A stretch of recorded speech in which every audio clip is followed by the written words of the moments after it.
There, we're back. Okay. So I tested it out. So Very good. All right. Well, let me just welcome you before you're ready to get started, right, Vern? Yep, I'm ready. And I don't see any of the people who are on. You don't see them? You should. No. Well, just change your view. Oh, to gallery. Okay. Where is the view on this? You should find your view. Oh, here, show participants. There we go. Okay. Now I have them listed on the side, but I don't see them. Right. They typically don't. They're just listed. They don't show up their faces. They are always shy. So. Oh, okay. Well, I do hope to see them. Anyway, I'll get started whenever you want. All right. During discussion, we should ask them to put on their videos, and then you would have to go to the gallery view or whatever view it's called. Mm-hmm. But before you start, Vern, let me just a few words of welcome and to say to you what, first of all, thanks for taking the time. But great pleasure to have you with us. And for the students who are with us tonight, let me just say to them that Professor Redekop and I have had the pleasure of doing a few things together. One of the few people who he and I enjoy working on both complexity theory and applied spirituality as applied to integrative peace building. So that combination is not common, and not many people, apart from a small group of us, I guess, who started this work at St. Paul University in Ottawa, where Professor Redekop was a professor for about 18 years, and prior to that, he was the director of the Canadian Institute for Conflict Resolution. So altogether, more than a quarter century of work on conflict studies. But in addition to that, we have done some other things. Some of you would have been present at the book launch we did, which was 2 volumes of books edited by Professor Redekop and his partner Gloria Redekop. Those books are entitled, the first one was Awakening, and the volume in which I made a contribution, I have a chapter as well, is called Transforming. And he has published a whole bunch of other stuff, which will take us too much time for me to try to list. So, Vern, it's this class, as you know, you have seen the outline. We've been working a lot on applied spirituality and sustainable development policy, broadly speaking. Students are familiar with all the sustainable development goals, including SDG 16 on institutions, on peace, conflict, justice, and so on. So they are a mix of master's level students. Well, we had sent you some very brief info over the weekend, but they are mix. It's a master's level elective, but we have also several senior undergrad students who take this elective. So again, great pleasure to have you, Vern, and without any further ado, I'll turn it over to you. You can add any words of introduction if you wish, or go into your presentation as you see fit. Over to you. Okay. Well, I am really delighted to be engaged with you at this particular time, and I would like to offer a few reasons why it's particularly interesting to me and why I feel honored to do this. First off, I feel honored to be engaging young people any chance I have, because young people are the ones who are the future. There's vitality, there's openness to new ideas, and there's the potential of taking what I have learned so far and developing it in new ways that go beyond what I could even imagine. and in the future, I'm hoping that that will be the case. Another reason why I'm particularly honored and feel a sense of connection with this is that I feel a certain affinity for India and people from India. And this goes back to 1968-69, when I shared a room with Brahma Singh, who was in Saskatchewan and was doing a PhD in crop science, was planning to go back to India, and he did go back to India and has become a really noted crop scientist in India. And he and I developed this really, really close relationship. We would talk for up to 8 hours a time. He was Hindu, I was a Christian in the Mennonite tradition, and we would there was never a sense of adversarial discourse. It was just a matter of both of us sharing openly out of our own different perspectives. And I joined the India-Canada Association at that time, and through the years, I've had very meaningful relationships with people from India, even though I haven't yet had the privilege of visiting there in person. A third reason is that it's very special to have a group of students who are really interested in spirituality, applied spirituality, and so on. And so it's really an honor for me to be able to share things with you. So what I'm going to do now is open up my my screen here for my PowerPoint, and I take it they can still see me. I don't yes, see. We can see you, and we can see your slide. Okay, terrific. So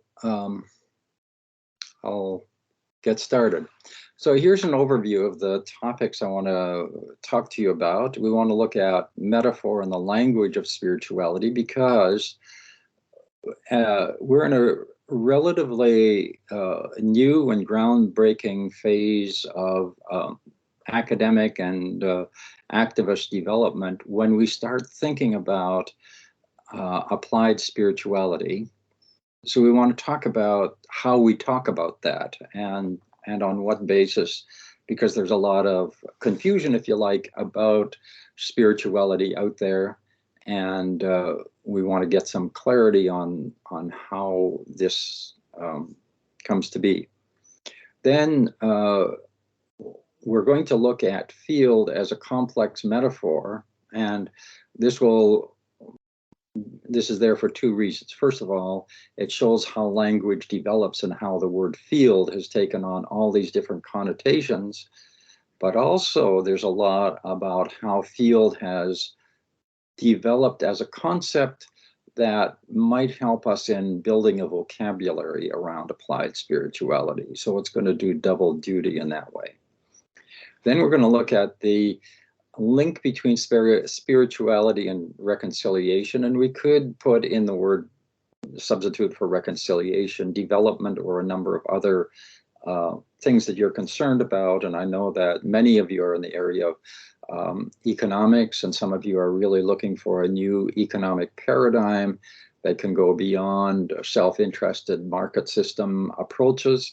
And so we could say spirituality and a new paradigm of economics, for instance. But reconciliation plays a big role in peace building, and one has to be attentive to relationships, even in the fields of economics and public policy, because deep-rooted conflicts between groups can really affect what goes on in those domains. Some people have suggested that when one wants to deepen one's own spirituality, it's a good thing to dig deeper into one's own roots. And so I'm going to share with you what I'm currently learning and working on, and that has to do with Yeshua's teaching on Malkuta, Now, Yeshua is the Aramaic word for Jesus, and that's how Jesus would have been called in the time he was living on this earth. And we want to look at, I've been looking at Yeshua's humanity, how he lived, what he thought, what's his methodology. And Malkuta, you're going to see, is a very broad and useful concept. It's generally translated kingdom, but as you're going to see, kingdom is a very limited translation of that, and that goes back to this: how do we develop a healthy language of spirituality? We have to be attentive to the words we use, and kingdom has links with empire, and the empire meme has played a very significant role over the last at least 4 millennia, possibly 10 millennia, but the idea that powerful people try to expand their own group's power and control of territory. And kingdom relates to that, and it's a very unhealthy kind of word to be using in that regard. Then, as kind of a transition, I'm going to refer to David Peat and David Bohm, who you've both probably heard about from Naresh, because he and I have worked together on these concepts. But I'm going to, these are both physicists, both dead now, but two that worked together and developed some concepts that I found really helpful. So we're going to look at implicit order and gentle action, and then move to integrative peace building and show how all of these ideas come together. And then I look forward to your questions and how we can follow up. So, metaphor and the language of spirituality. So it's kind of interesting that if we're going to talk about a non-material reality, the way in which language has developed is that it has developed out of things that are concrete. And out of the concreteness, as we'll see, especially in the use of the word field, out of the concreteness of reality, we develop a sense of there being one aspect of the concrete that helps to describe something that is at a certain point beyond language, because we experience something that is beyond the concrete, and we want to be able to talk about it. And the starting point is the words that we have, and the words that we have are rooted in something concrete. And we're going to see that the word spirituality itself comes out of the word for breath or wind or air. And breath, wind, and air are intangible, but we feel them. We sense our breathing, we sense air coming in, we feel the wind. And so they're not really concrete, but they're concrete enough that we sense something through our own senses, and that becomes the basis to start talking about something that goes beyond the concrete. And so breathing and smelling and awareness are the starting point.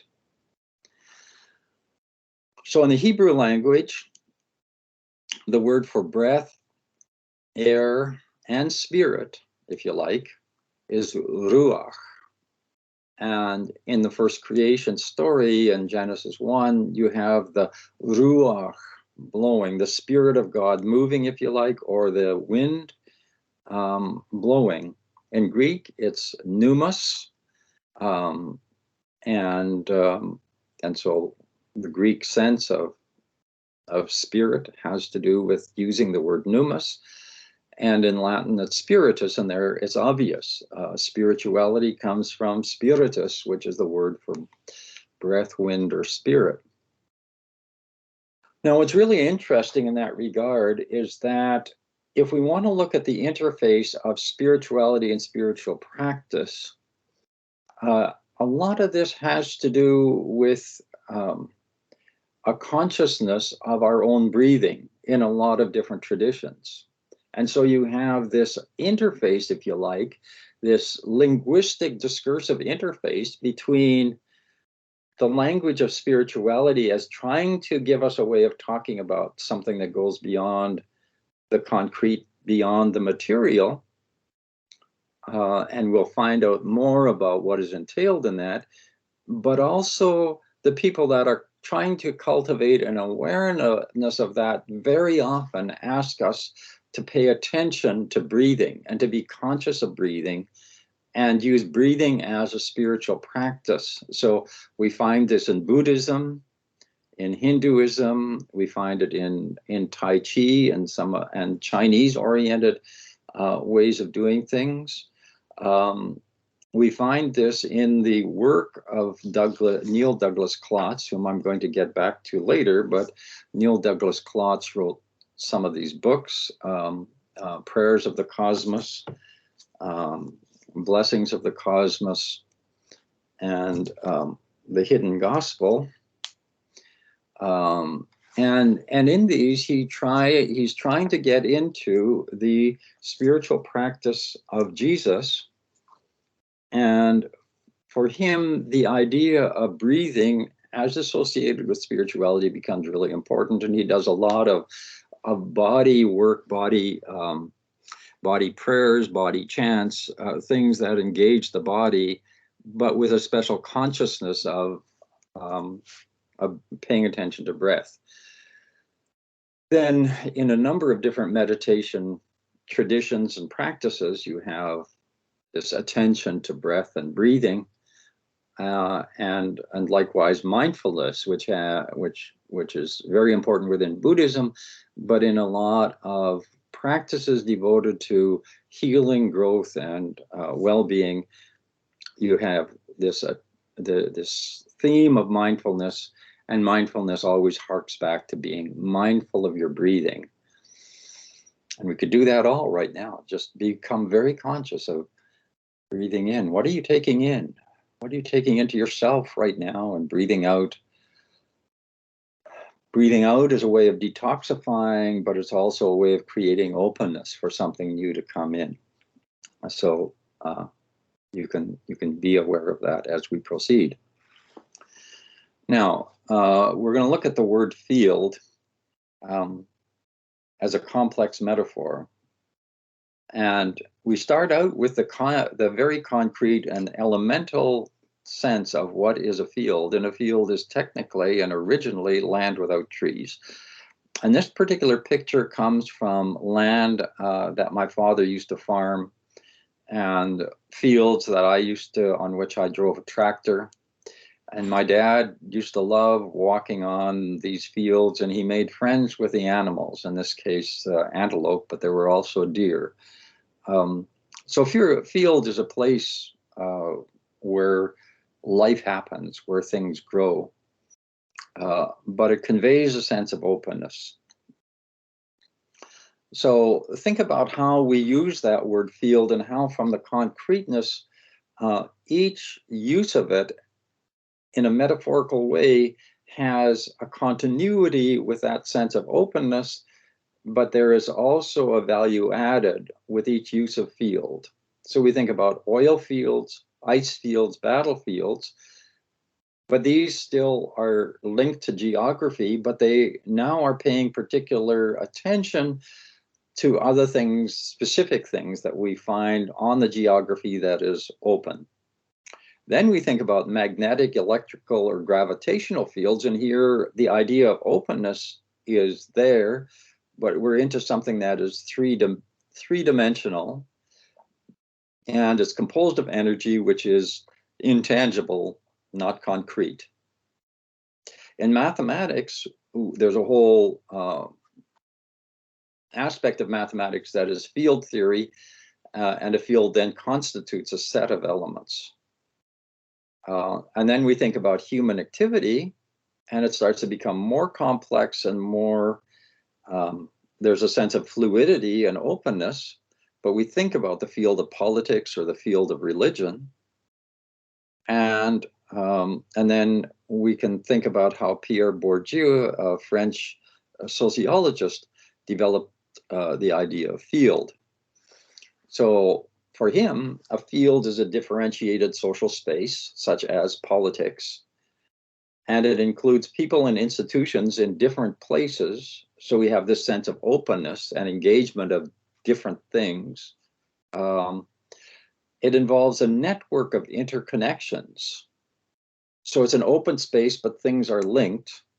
Just like in a gravitational field, you can say is open, but different things have various gravitational attractions and repulsions within them. Within a field, each individual has a range of developed competencies he talks about at the subconscious level. So here we're talking about individual participation in a field, and the ongoingness of that becomes, for Bourdieu, a habitus. So we develop a habitus, a practice of living a certain way within a field. Each individual has resources, and so the exercise of our habitus, our own gifts with capital in the field, becomes a practice. And so you can think about a practice as a complex set of ongoing actions that have a certain character or characteristic to them. Now, Rupert Sheldrake is this controversial biologist living in England who has developed this idea of morphogenic fields, and I can't go into all the things that fed into how that concept arose. But he thinks about morphogenic fields as knowledge fields. So they're like electromagnetic fields, but carry information instead of energy. They do not lose intensity across time and space, and they're like blueprints that determine the form of things. So one of Rupert Sheldrake's books has the awareness of being stared at. So you may have had the experience of feeling like somebody's staring at you from behind. You don't see them. It's not a concrete thing. There's not a visual link, if you like, but you just have that sense. And you turn around and sure enough, there's somebody staring at you. But there's some knowledge that has gone across time and space that you become aware of without using your physical senses, if you like. So there's a lot of work that's been done on animals, where if animals in one part of the learn a certain trick or a certain maze, rats learning a maze, and after rats learn a certain maze in Australia, rats in United States going to the same maze learn it a whole lot faster, for instance. Or birds that have found food at a certain place, there's no physical connection between them and other birds, but other birds end up going to the same place for food, and so on. So there's lots of work being done on the reality of these morphogenic fields among both animals and humans. And so within his notion of morphic fields, he has this concept of morphic resonance. Similar pattern to a physical being is transmitted, but morphic resonance has to do with connecting, resonating, and if you resonate and you're open to something, you can pick up on the knowledge that comes from this morphic field. And resonance is a little bit like a tuning fork. So you hit a tuning fork and you have another tuning fork that's right beside it. The second tuning fork starts vibrating because they're resonant. They're sort of in tune with one another. And this raises, in terms of things coming together, my daughter and her husband, Lisa and John, went to India and they brought us back this bowl.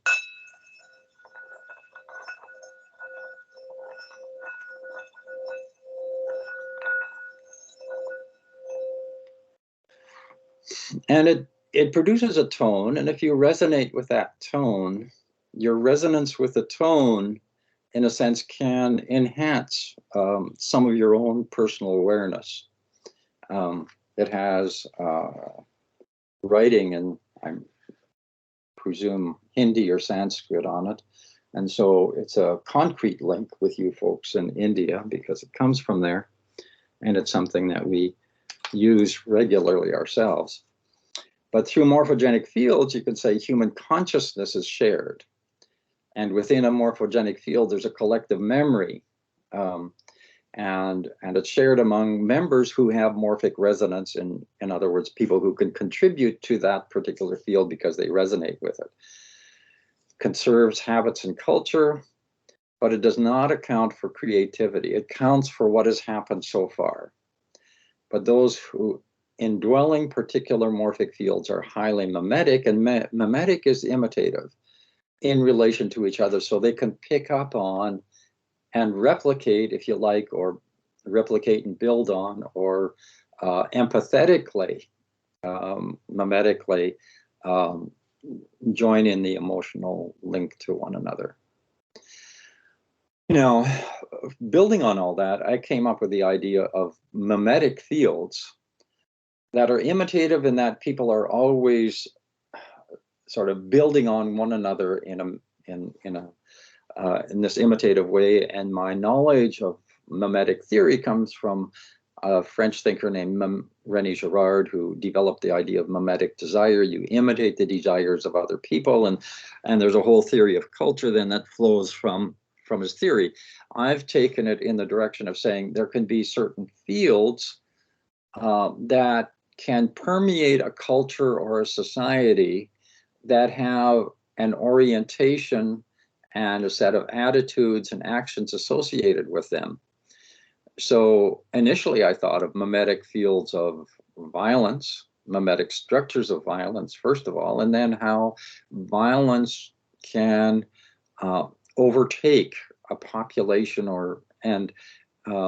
there's an indigenous scholar named Paula Duhamel Yellowhorn, who in her dissertation talked about the violent fields that colonialism introduced to indigenous populations. And even though some of the outward forms of colonization were taken away, there's a sense of violence that has continued, that continues to be a challenge to indigenous people because of this field of violence that was introduced at that time. And it's an ongoing problem. And so violence then can lead to entrenchment, where people become rigid around their attitudes. And we see some of that entrenchment in the Russian war against Ukraine right now. But on the other side, blessing has to do with flourishing, creativity, contributing to life. And a mimetic field of blessing is one in which people are feeding one another. They're contributing to one another's well-being. And connected to that is a sense of transcendence, where people are transcending their own rigidities, if you like, their own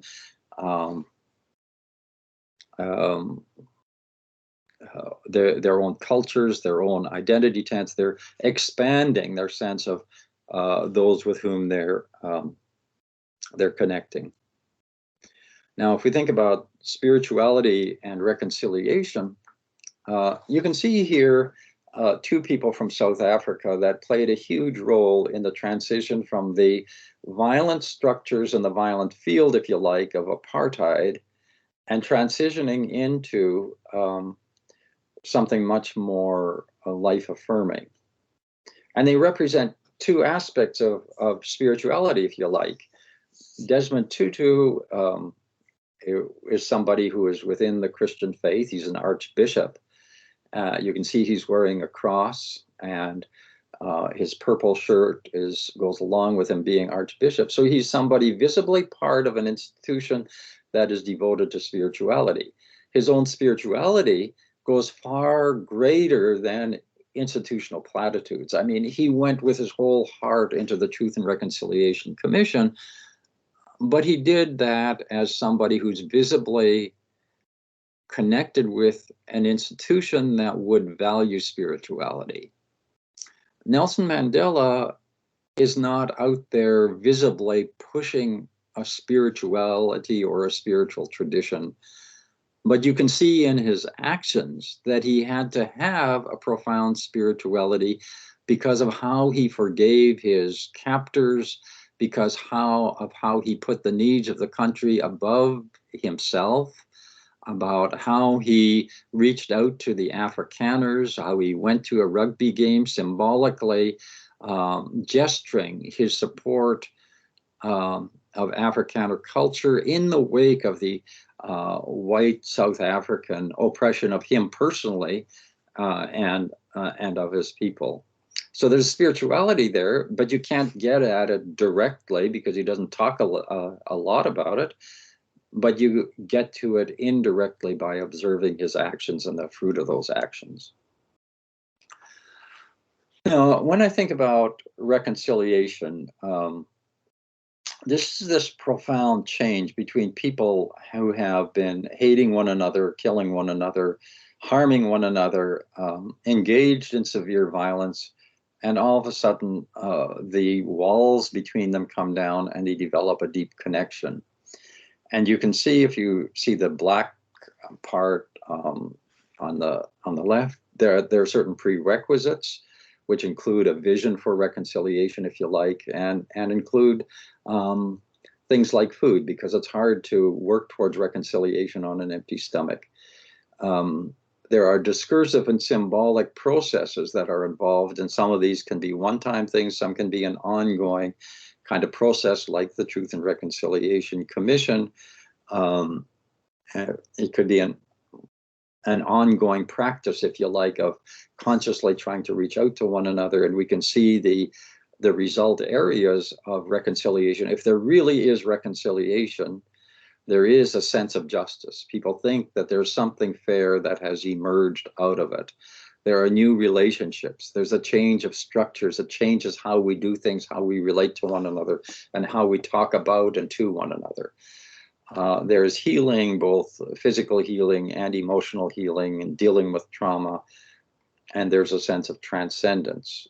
Now, the meta requisites include teachings. They include gradual reciprocated initiatives and tension reduction. That's a little dance of getting closer and closer.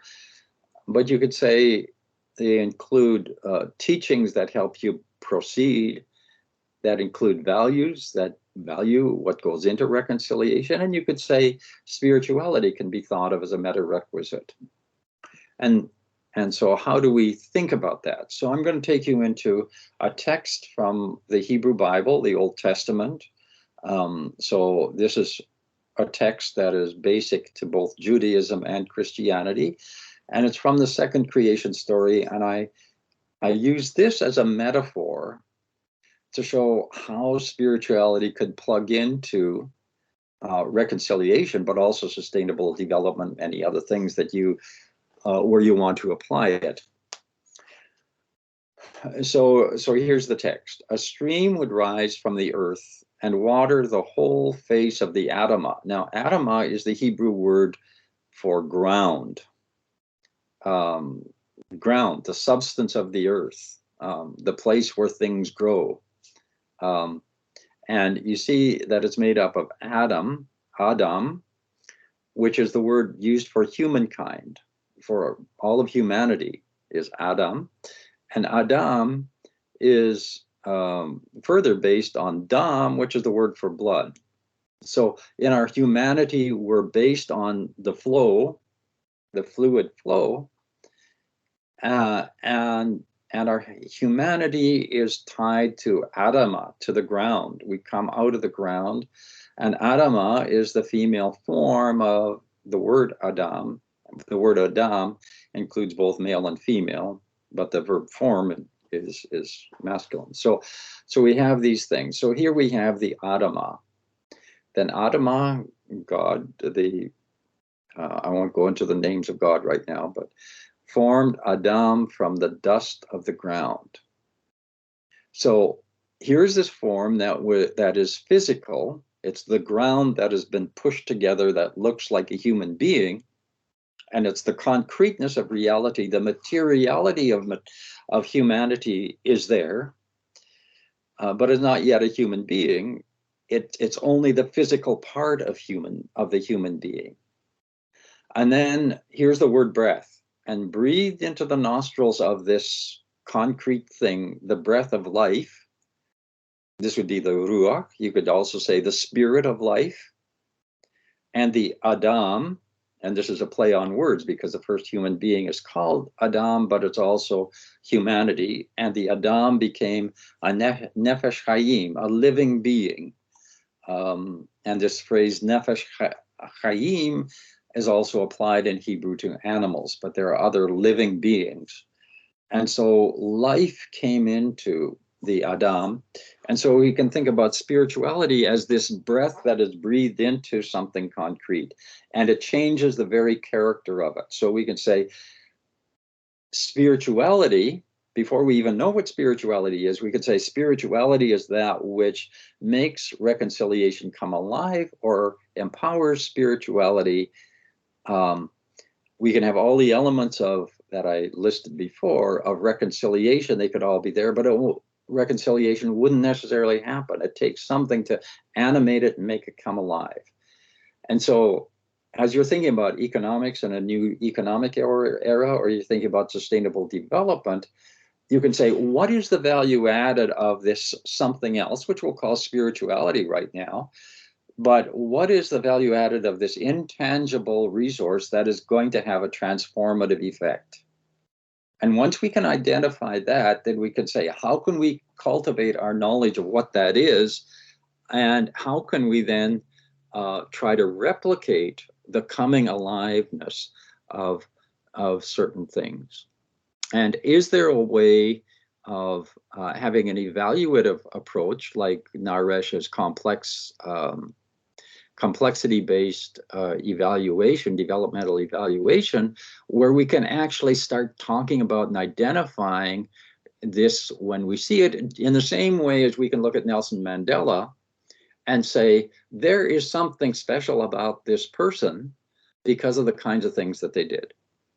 And what is that? Well, here's my take on some of the things that go into spirituality. You can see at the heart of this, we have the self. And around the self, we have a permeable boundary. So it's not a rigid boundary, but it's still a boundary. And within a bigger circle, we have the self and the other. That is, spirituality happens within relationships. And spirituality is not just about me having a special experience that makes me feel good. Spirituality is about tapping into something that has a transformative capacity in the relational area, in the relationship between self and other. And this involves a capacity for transcendence. We could get into more about what that means, but also a transpersonal connection, which means a very deep connection between the self and others that is operative at many different levels. On the right, you can see it involves ethics. There's usually an ethical valence associated with spirituality. You could think about the opposite. If there's something like a dark spirituality that is oriented toward violence and is trying to use whatever forces for violence, but we're thinking here about a spirituality that has a valence toward an ethics of care. And at the bottom, you can say that spirituality can be a source of inner strength. And I came at this when I had facilitated an amphitheater full of angry protesters and some police after a really bad policing event of a protest crowd situation. And after a couple of hours of absorbing all of the anger, I was able to shift things around and channel all of this energy into making positive recommendations. And I thought, how on earth was I able to do that? And I thought of that my spirituality as having given me a certain amount of inner strength to do that. Now, spirituality can be thought of something that goes on through time. A lot of people think in terms of an instant or something that happens just at one particular instance, but we can also think of spirituality as something that is like a journey. It goes on and you don't establish everything at once, and you modify things through the process. It's an ongoing process, but we can see that through this journey, what starts to be manifest are what the Apostle Paul in the book of Galatians calls the fruit of the Spirit, but these are universal things that everybody can identify with, but But if there is a good spirituality going on through the process, there should be love, there should be joy.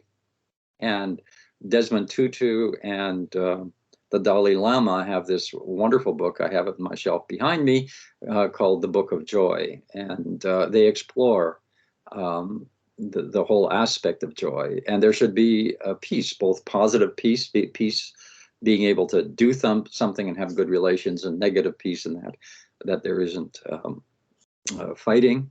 And mimetic structures of blessing, that is, as our spirituality develops, we're able to be empowered by others and do things that at the same time will empower other people. Now, we're getting to Yeshua's teaching on Malkuta. And so the phrase Malkuta de Bashmaya is generally translated the kingdom of heaven. But as we're going to see, it has different connotations when you go deep into the Aramaic language. And Neil Douglas Klotz works out of the Aramaic Gospels and the Aramaic words of Jesus. And this is reflected in the ongoingness of people who speak Aramaic and are Aramaic Christians. And it comes through very differently than the whole Latin, Greek, Western dominated church of Christianity and Christendom, and that aspect of the church that contributed and tried to justify colonialism. So here we have an alternate underground, if you like, an alternate sense of what these words mean. So when we think about Malkuta, we talk about a non-material reality that includes a vision for how things could be.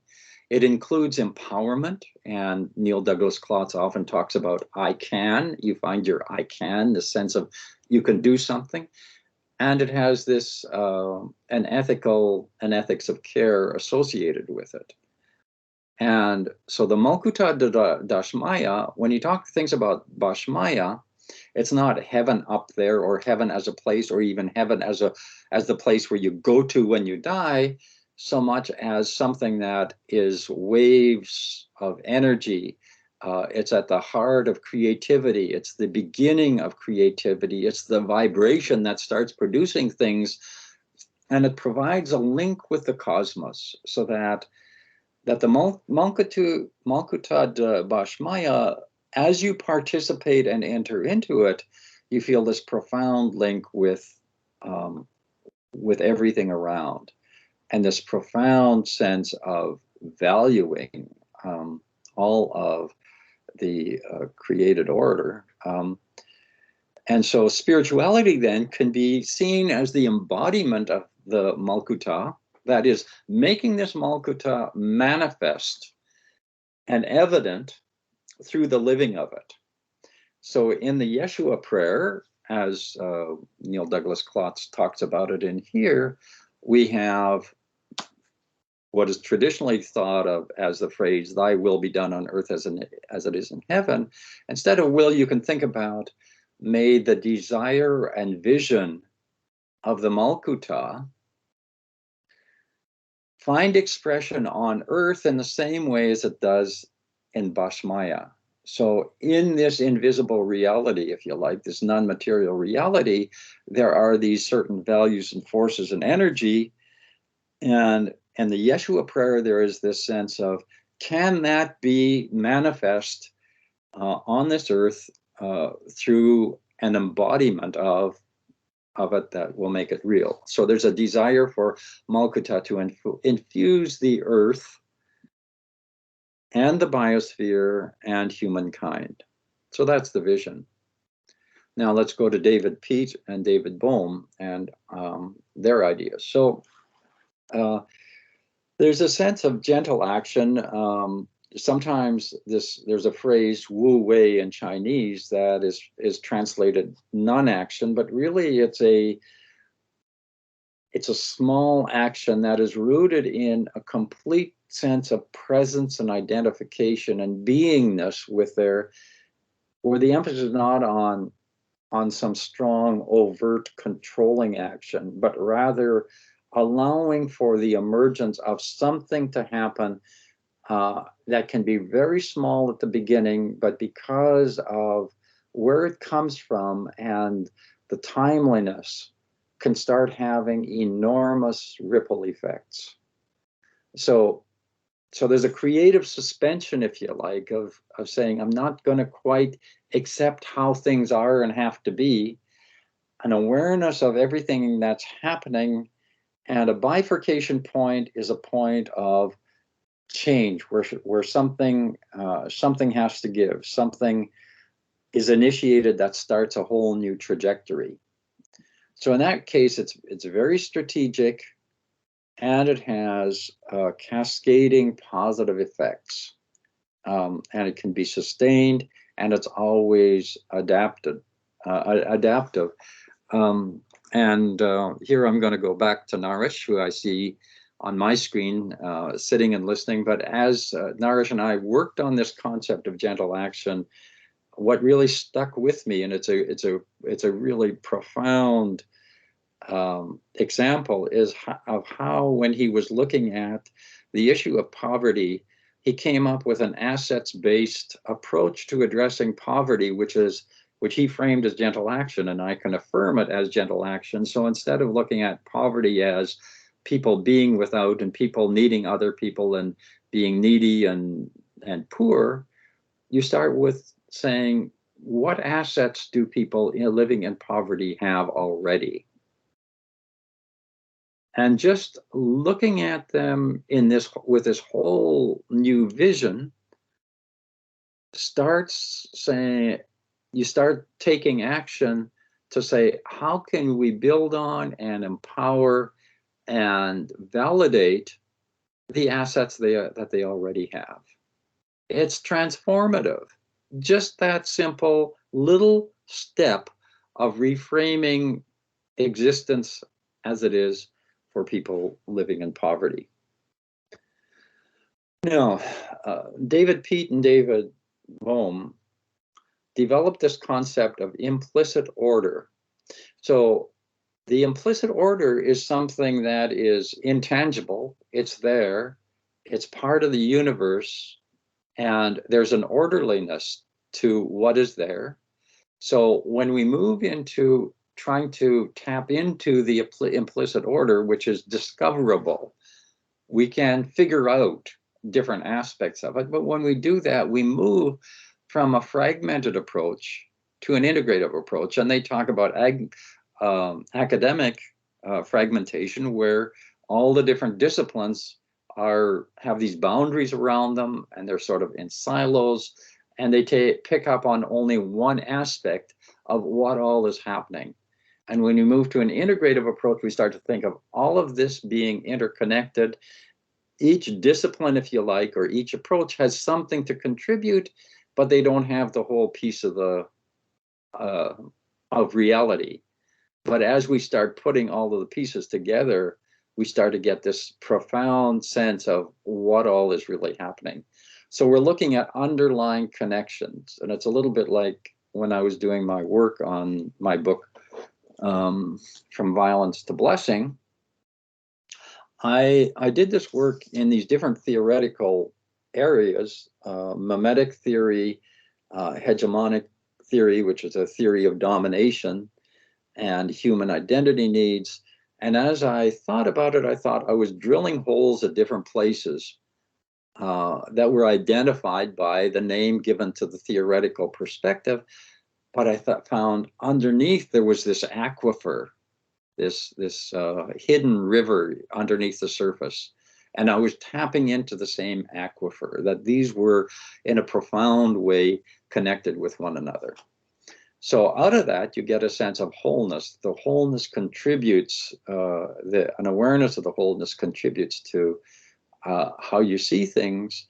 And then system, the word system comes from cis, which is Greek for together, and histemi, which means stand. So things stand together. That means they're brought into a vital connection with one another, so that the different parts of the system are always influencing one another. So let's think about gentle action then from the perspective of integral theory developed by Ken Wilber, which says you have to pay attention to the interior, which you see on the left, the interior quadrants, and the exterior, which you see to the right, and at the individual and collective levels. So individual is above the axis and collective below. So let's think about the upper left, integrative thinking. If we start with integrative thinking, that integrative thinking will help us think about something that we can do that might make a contribution to transforming the situation. And so we take our first gentle action, if you like. And this gentle action, if it really is timely and effective, will cross over and have an impact on the culture, on a number of people. And culture has to do with the interior values and ideas and stories that are there within a culture, that keep a culture together, that keep it going at the collective level. And if we start having an impact on that, then that will change on the exterior. It can change the systems. It changes how things interact together, how institutions change. Part of system change can change institutions. And if systems change, that provides a new capacity for integrative thinking. And so let's give an example from the Canadian Armed Forces in Afghanistan. So what happened within chaplaincy and the Canadian Armed Forces is chaplaincy was dominated by Christians for many, many years. And part of their integrative thinking said, well, maybe we should have a Muslim chaplain. Well, they started having some Jewish chaplains and then a Muslim chaplain. So they got Suleiman Demirey to be a chaplain. And so when he went to Afghanistan, his gentle action then had to do with trying to be inclusive in his language and his attitude as he engaged Muslims. And the general population started to be really open to Suleiman because he himself was Muslim. And through his gentle action and engagement with them, there was a cultural impact because the shuras, the Muslim shuras, the gatherings of religious leaders, had been exclusively Sunni. The Shiites had been left out. And the cultural impact of that was that they started to invite Shiites into the shuras, so that they started talking together. That, in effect, changed the system, which then allowed for thinking about solutions to challenges in Afghanistan in a new way. So let's make some connections here. So gentle action is very close to what we would imagine to be the manifestation of the Malkuta de Boashmaya. The embodiment of what Malkuta de Boashmaya is all about. You could see gentle action as coming from spiritual practices, the spiritual practices of being aware of the whole situation, and of looking for some inner strength and looking for new ways to embody values that have to do with the betterment of humanity. You can think of gentle action as that which really does lead to reconciliation. Like, a good example of gentle action was when Nelson Mandela, as president of South Africa, went to a rugby game, and rugby is really important to the culture of the Afrikaners, and that one action then really opened up the Afrikaners to accepting him fully as president, and that then contributed to effect of growth and a new reality in South Africa. And you can see gentle action as contributing to and drawing from fields of blessing. David Peat and David Bohm especially, really developed the concept of dialogue, and which is from its Greek roots means a free flow of meaning from dia and logos. Non-judgmental, you're just open to the ideas of one another and you really want to understand one another. You pay attention to what's going on inside of you. It's called proprioception, the technical term, but you're aware of your feelings and your emotions and the ideas that you have as somebody else is speaking. And out of this awareness, you can, at another level, contribute to what's going on. And if you're disturbed, instead of reacting angrily, you can say, you know, I find myself feeling really uneasy when this is talked about. We can maybe explore together, what is it that makes me so uneasy about it? You build on the ideas of one another, you're open to creativity. And as David Bohm talks about, he thinks about thought as a system, and that a group of people can actually be thinking together, so that so you're moving away from the individual to the collective, actually thinking jointly. And you can think about dialogue then manifesting and feeding gentle action. So with this concept of dialogue, I've done a lot of work on community dialogue processes, on social reconciliation, economic development, and this concept of community dialogues to address community challenges is being taken on by the James Bay Cree, an Indigenous group in Canada.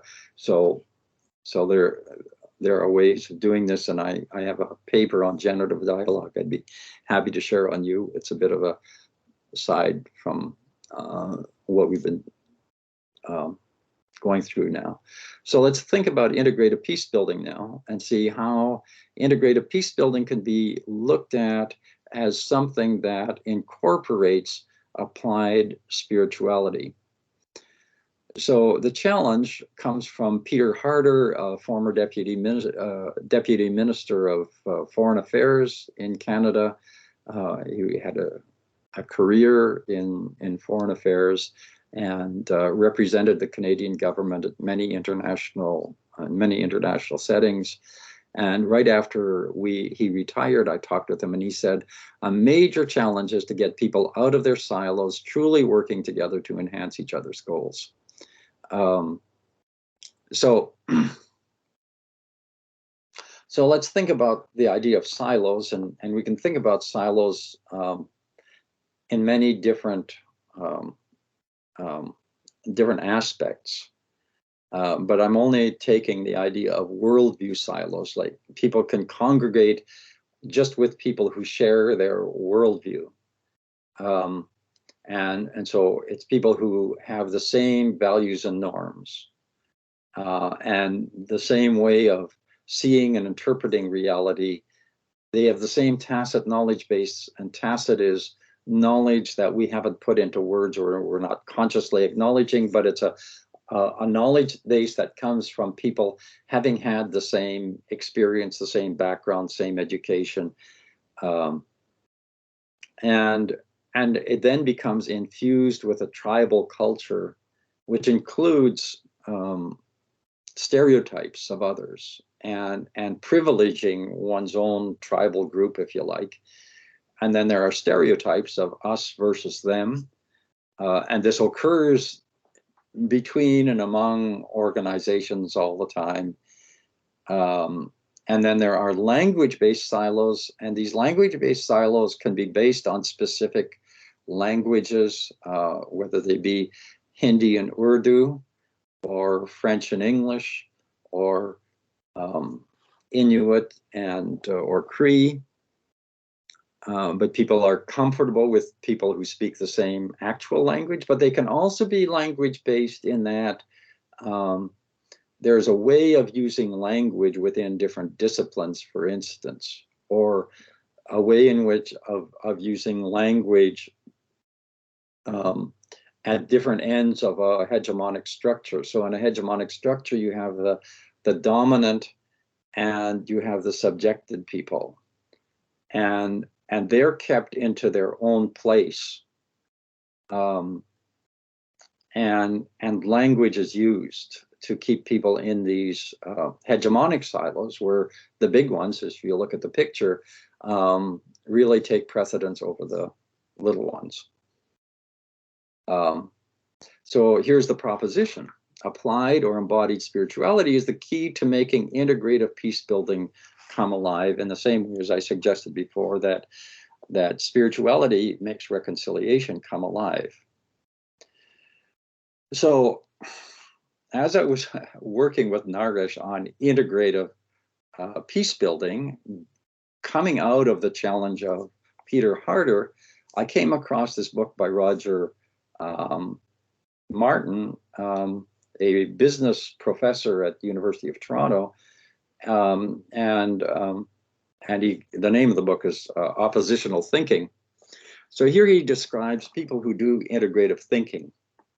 They have the predisposition and the capacity to hold two diametrically opposing ideas in their heads. And then, without panicking or simply settling for one alternative or the other, they're capable to produce a synthesis that is superior to either opposing idea. Integrative thinking, and he uses that term, integrative thinking is my term for this process, or more precisely, this discipline of consideration and synthesis. So integrative thinking then, instead of being fragmented and saying, I have to choose from either of the fragmented options, ask the question, what is there from each of these options that I can bring together to produce something new? And this producing something new could be framed then as emergent creativity.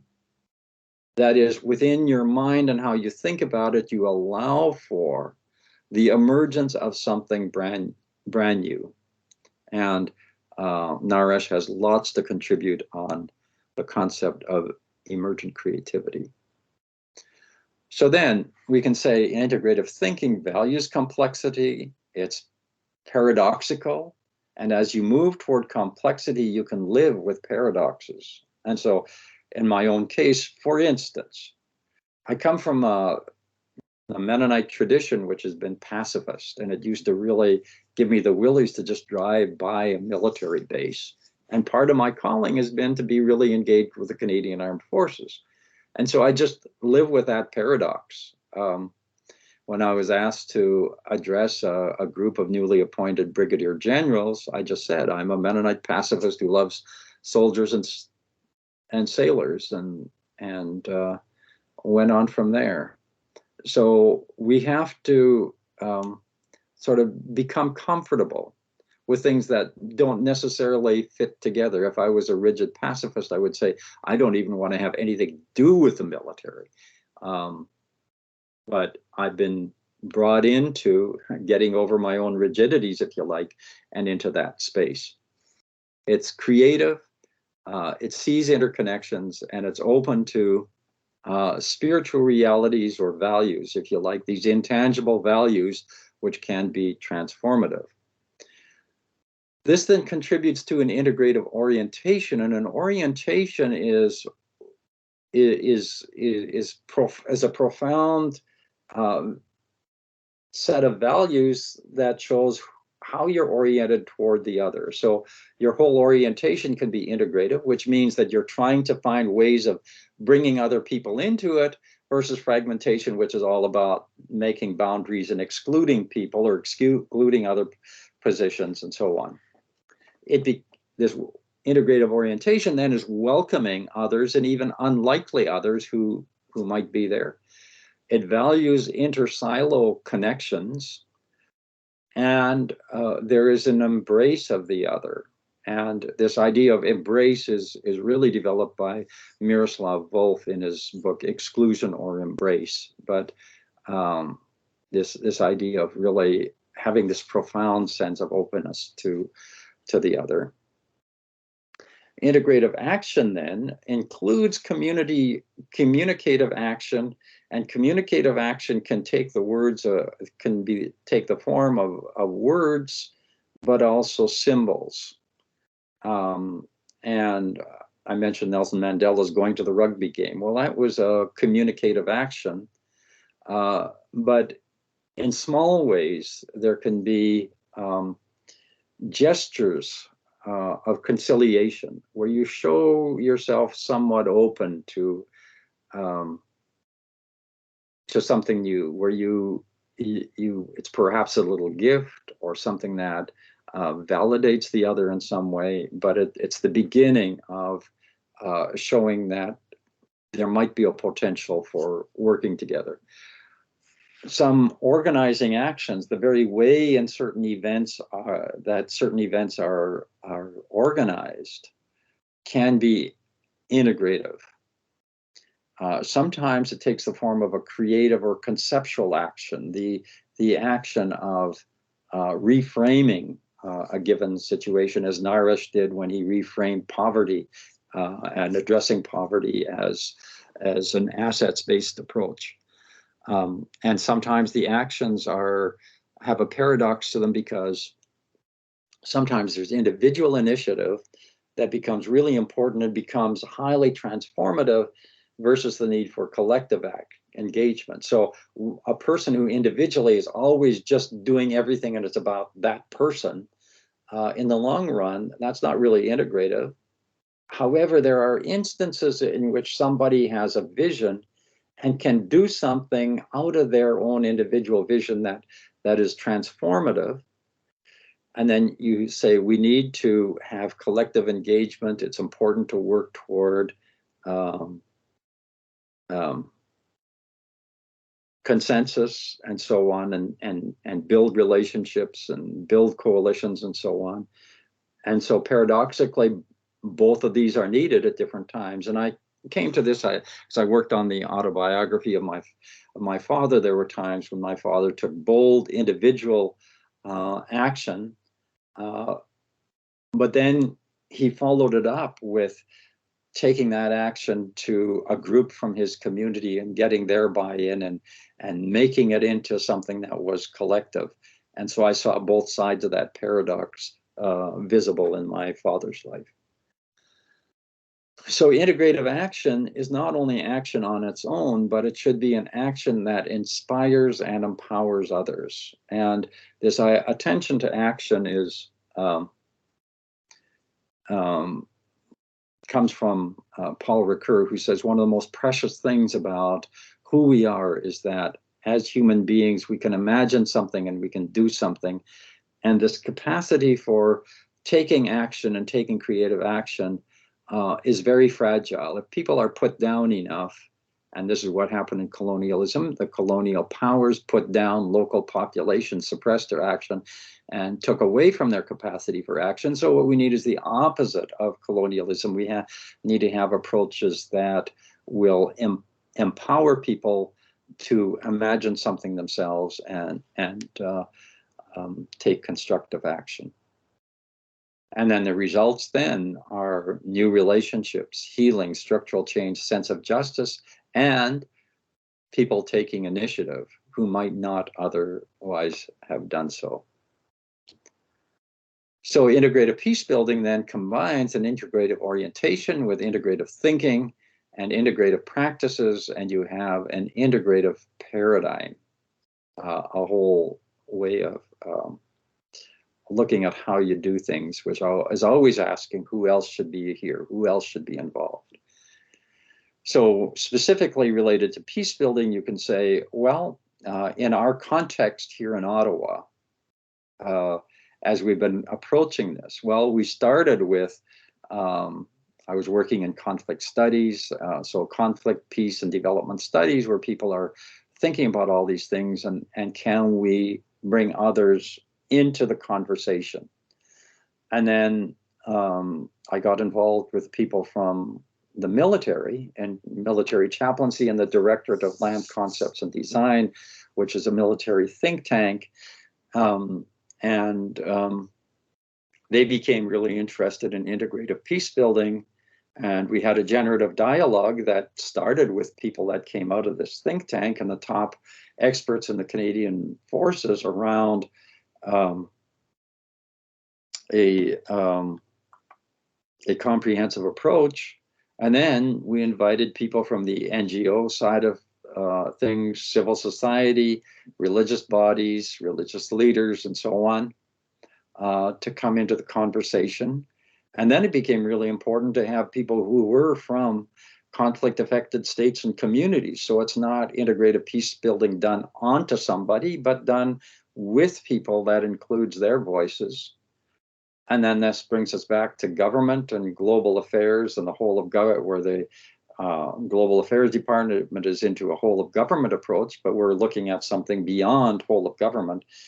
And so these all became part of integrative peace building.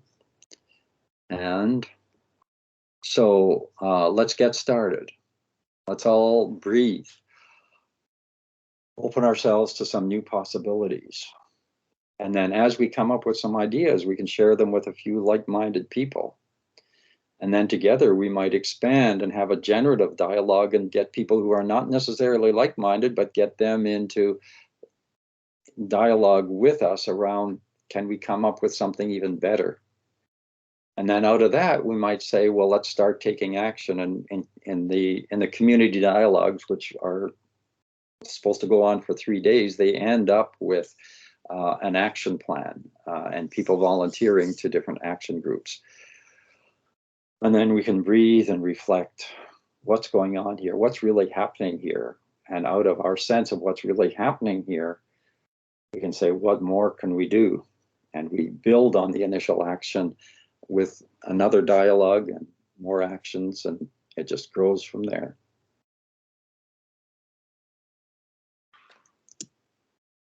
And that is over. And we want to get back into Teams.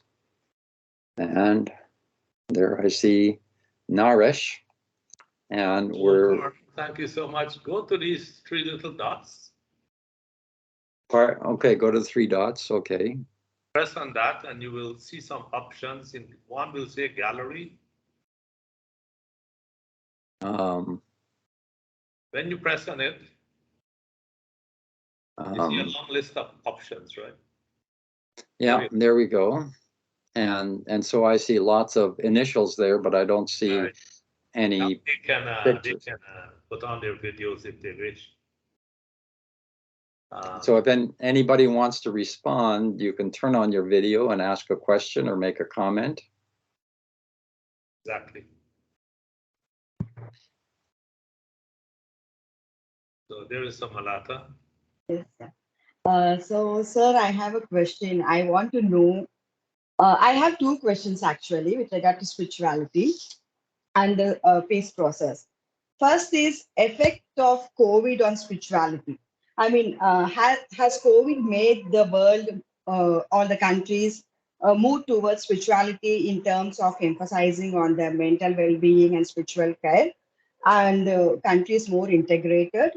Or has COVID affected spirituality in terms of making the countries disintegrated or maybe in a silos, as you say? And second question is that what is the scope of spirituality in transforming a human resource into a potential human capital? These 2 questions. Into a potential what? Human capital. Yeah, from resources, human resources into a potential human capital, which can be long-standing which can give a long-standing well-being for the country. Instead of seeing human as a resources. Human potential can be seen as a capital for the country's growth and in a sustainable way. Okay, I haven't been able to see you. I don't know what I need to do for that. I see 9 other sets of people, but I don't see you. So why is that happening? Anybody can figure this out? Professor Redekop, if you click on the cross mark in the center of your tray, then you are sharing, and then you'll be able to see us. Okay. So I opened the share tray. Okay, so can you see Samalata now? I don't see anybody now. I just see initials. But anyway, let's not let that stop the conversation. But okay, the first question about COVID. And if we approach COVID from the point of view of emergent creativity, then we see that the introduction of anything significant into a given culture, society, or can have transformative effects. It changes how systems work and operate and so on. So, okay, we introduce COVID, which has people staying at home.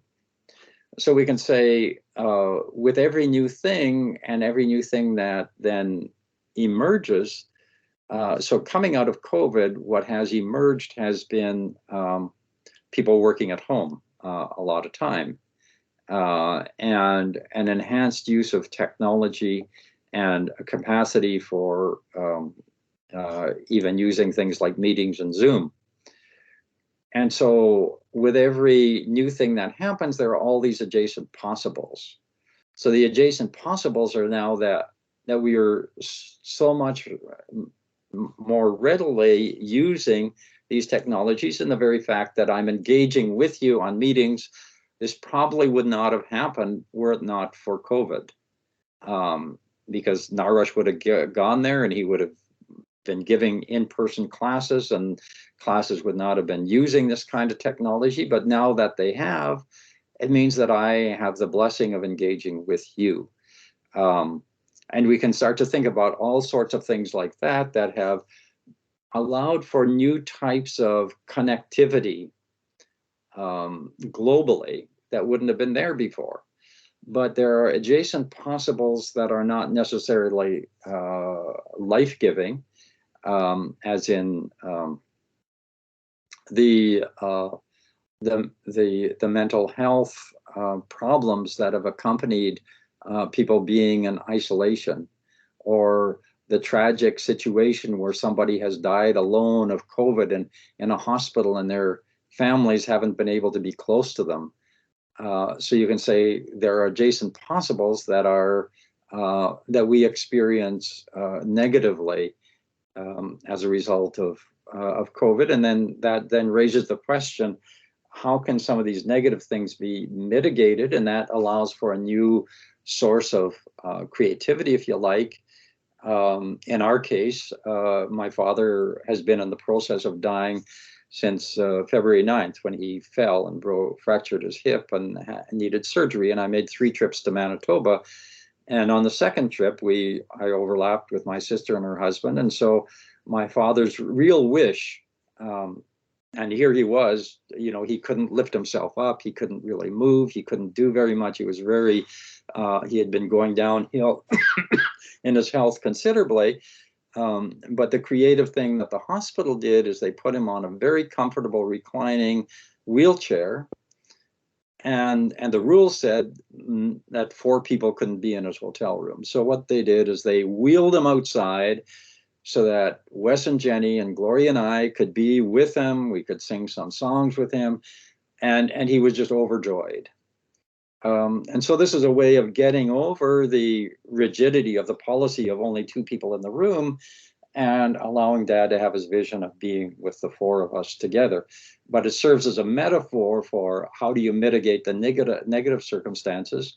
And there are ways now in which the workplace has been forever changed, because from here on in the Canadian government, for instance, we're always going to have a huge contingent of people working from at home. Now, how can spirituality then enhance human capital? And what comes to mind is the story of a singing chorus that I heard. It was quite a concert, and it was very energetic and enlivening and spirited music. And the choristers were made up of homeless people from Montreal. And this goes along with Naresh's point of using an assets-based approach. So here this this individual who, with a vision for the potential of homeless people doing something constructive together, assembled homeless people who could sing and conducted them, and they together developed this chorus, which was able to put on a wonderful concert. And among people in society, the homeless person sitting on a curb with a cup asking for money, epitomizes this sense of not being able to do much. And the chorus, the conductor assembling these people together and teaching them something, how to sing together, produced something marvelous. And that's an actual thing, but it also becomes a metaphor for how do we change the situation of people who are in a challenging situation into something that could be called, what you refer to as human capital, but we can say as putting them into a mimetic structure of blessing where they have something to share, both by empowering others, because each person in the chorus could empower the others because they couldn't have a chorus without each person being there, but then also empower the people who came to the concert by giving them this joyous music. Yes, sir. Yeah, I got it. So it is like basically like transcendence of the personal experience to the other people. Excuse me, I mean, couldn't. It means like transcendence of the personal experience to other people that can enhance the spirituality in terms of like human capital. That's what you mean. Mm-hmm. Yeah. Thank you.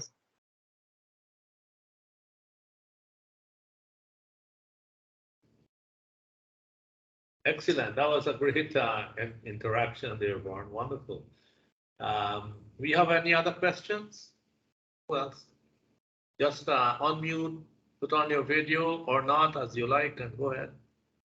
While you're waiting to formulate your question, I should introduce Lindsay. You see a big L there, which says Lindsay as a guest. Lindsay is my granddaughter, and this was a new adjacent possible. She came to visit us, and I said something about applied spirituality, and she said, well, I'd like to know about that. And I said, well, maybe you can attend this special lecture. Lindsay is in her 4th year of environmental studies at Columbia University, and so she would fit. Lindsay somewhere. I think we either met on some. Lindsay, did we meet on either a Zoom call or something? Maybe. I don't know. Or potentially. Even in person, I think I remember meeting Vern's granddaughter somewhere. I was at some of his lectures when he was at St. Paul's and had them in person. Okay, maybe that's so. Welcome, Lindsay. Welcome. Thank you. And Lindsay happens to have a passion around sustainable policies, and she has done some of her co-op work in a division of government that has to do with policy with regard to big corporations, and so she's interested in pursuing the kinds of policies that could, say, limit pollution among big polluters. Well, that's exactly what we do in this course, Lindsay. So feel free to drop me a line and we can have a further chat if you like. I love that. That would be awesome. Okay. All right, Kushal. Good morning, sir. Sir, you were talking about awareness and how it is possible to reach the higher dimension of awareness. But like in day-to-day life, even though I'm able to keep up with my practices, but in the material world, I often see myself getting carried away with, but still I realize that okay, this is not how you do things when you think of in the spirituality perspective, but still you end up getting carried away and think if like about any policy, also making some policy, still you are like not, or you just don't know how to react. You just be reactive rather than be just, you just become compulsive at that moment. You got a question? Yeah. And okay, so let's take this matter of being reactive. So one of the disciplines that David Bohm talked about is this proprioception, which is becoming aware of what's going on inside you. And if you can develop this kind of proprioception, and as you feel reactive, because we all feel these strong feelings when we see an injustice, we see some terrible things happen, we see people being taken advantage of, we see bullying, we see extreme pollution, we see people doing things for the sake of increased profits that do terrible things to the environment, and we feel something.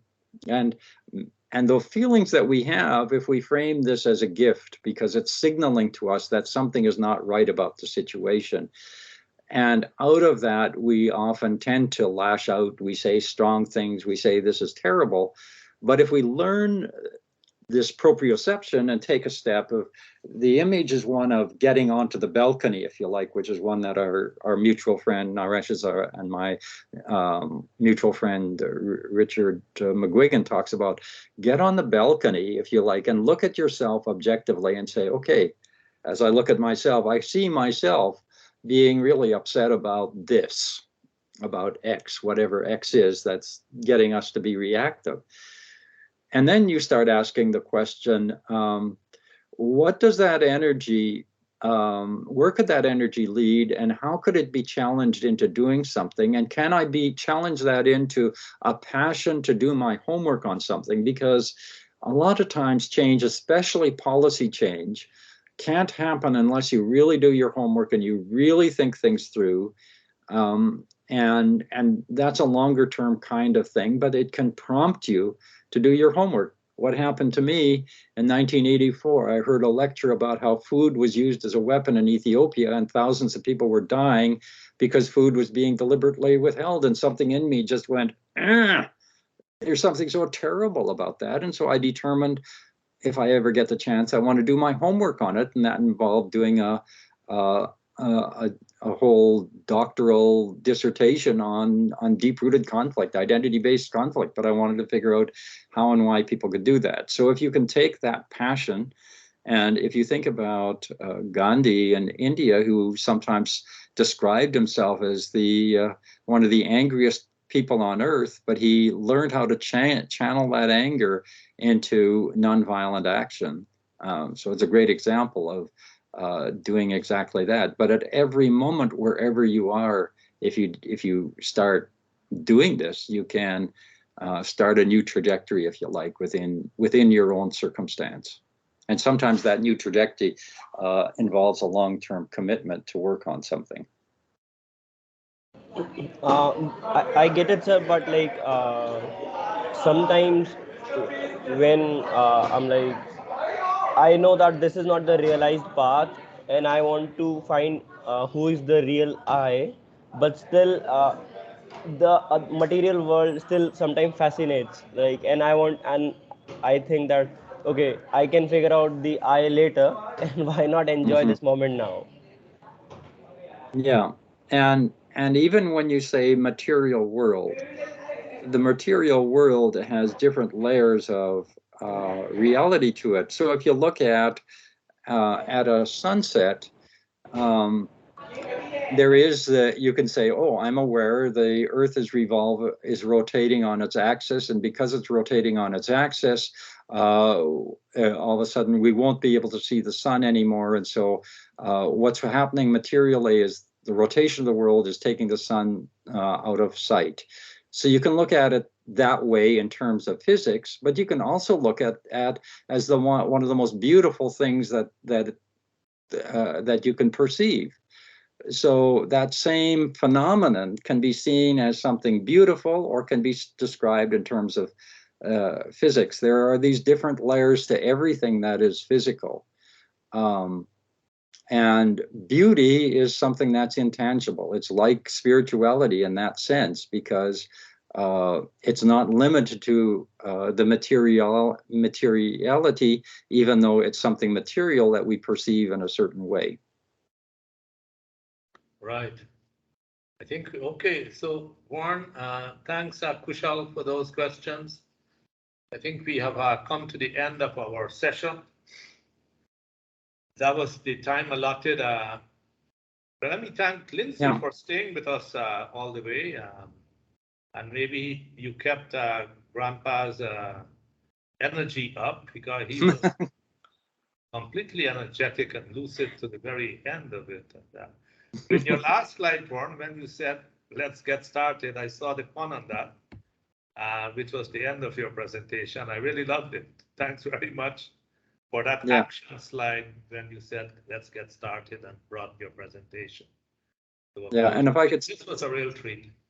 Yeah, and if I could say one thing more, I looked over your names and thought about each one of you, and I normally like to engage each person individually, and I apologize that somehow with this particular technology it was a little harder. But if any of you want to send a response, just to make it a two-way communication, feel free to email me. My email address is Redekop, VREDEKOP @rogers.com.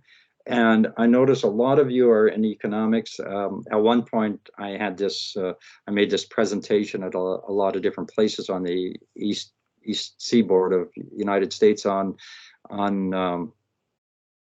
looking at economics from the point of view of mimetic structures of blessing and trying to come up with a new approach to economics. If you're interested in that particular slideshow, I'd gladly share it with you. So just send me an email and I'll do that. Okay, I'll leave it at that, Naresh, and I'll say goodbye. Thanks, Vern. Thanks very much. Thanks, Lindsay. Thanks to all our students and our research fellows and Divya, who's a lecturer with us. Thanks to all, and we'll keep in touch. I'll see you soon in Ottawa, Vern. Okay, I'm looking forward to it. Yeah, take care now. Okay, bye now. Thank you. Bye. Bye. Thanks.